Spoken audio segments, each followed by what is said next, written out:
தினந்தோறும் முக்கிய நிகழ்ச்சிகள் அழைத்து வரும் ஸ்ரீ ஜெய்கத் சார் அவர்களை அன்புடன் அழைக்கிறேன். நன்றிங்கய்யா, வணக்கம். குருவே நம்ம தந்தையே நம்ம. இன்னைக்கு நம்ம சொர்ண ஆகர்ஷண முத்திரை அப்படின்னு முத்திரை பாட போறோம். இந்த முத்திரையுடைய தன்மை என்ன அப்படின்னா, நம்மளுடைய செல்வ வளத்தை ஈர்க்கக்கூடிய தன்மைக்கு உபயோகப்படுகிறது. வெள்ளிக்கிழமை அன்னைக்கு நம்ம என்ன லட்சுமி முத்திரை பண்ணிட்டு இருக்கோம், அதே மாதிரி இப்ப என்ன போறோம்னா சொர்ண ஆகர்ஷண முத்திரை வேணும். இந்த முத்திரை ரொம்ப எளிமையானது.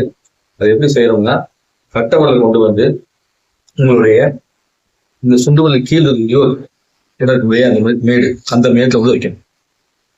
அதே மாதிரி இதுலயும் கட்டவரல் மேட்டில் வைக்கணும். இந்த மாதிரி சேர்ந்து வச்சிருக்கீங்க.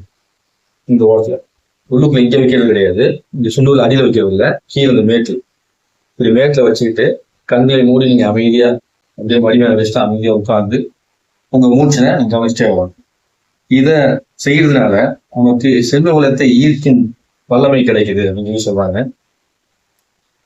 ஏன் அப்படின்னா, நம்மளுடைய கையில சுக்கரம் இருக்குன்னு சொல்லுவாங்க. இந்த தன்மையை கொண்டு போய் என்ன பண்ணுறோம், இங்க வைக்கும் போது இது நீர்த்தன்மையை அதிகப்படுத்தக்கூடிய வளர்த்து இருக்கிறது. அப்போ நீரோட எப்படி அதிகமான பொறுத்த மாதிரி செல்வம் இருக்குமோ அது மாதிரி இங்க அடியில் வைக்கும் போது மூச்சு போல செல்வம் பெறுவதற்கான வாய்ப்பு இருக்கும் அப்படின்னு சொல்லப்படுது.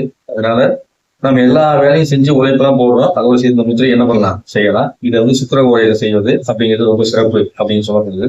ஸோ நீங்க சுக்கர கோடையில இந்த முத்திரையை ஒரு 5 நிமிஷம் செஞ்சுக்கிட்டு உங்களுக்கு பிடிச்ச இசை தெய்வத்தை நினைச்சுக்கிட்டு மனசை நினைச்சுக்கிட்டு அப்படியே கண்களை மூடி உட்கார்ந்து நீங்க தியானம் பண்ணீங்கன்னா உங்களுக்கு செல்வ வளர்ச்சி இருக்கக்கூடிய ஒரு வாய்ப்பினை கொடுக்கக்கூடியதான் இந்த சொர்ண ஆகர்ஷண முத்திரை. சொர்ண ஆகர்ஷண முத்திரை முத்திரைக்கு பேர். சரிங்களா? ஸோ இன்றைக்கு நீங்க இந்த சுக்கர கோடையில இப்போ 6:15 இருந்து ஆரம்பிச்சிடும். நீங்க அதை முத்திரையும் பண்ணிக்கலாம். அதுக்கப்புறம் பார்த்தீங்கன்னா லட்சுமி முத்திரையும் நீங்க செஞ்சுக்கலாம். அதுபோக உபயோக முத்திரை அப்படிங்கிறதையும் நீங்க செய்யலாம். இந்த 3 முத்திரைகளுமே பார்த்தீங்கன்னா செல்வத்தை இருக்கக்கூடிய ஒரு வாய்ப்பினை கொடுக்கும்.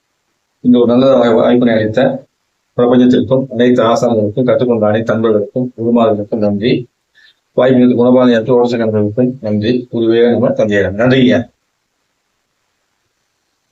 நன்றி ஐயா. சிறப்பான ஒரு நிறைவேற்றி அளித்த ஜெய்கத் கணேஷ் ஐயா அவர்களுக்கு மனமான நன்றிகளை வாழ்த்துக்களை தெரிவித்துக் கொள்கிறோம். நன்றிங்க.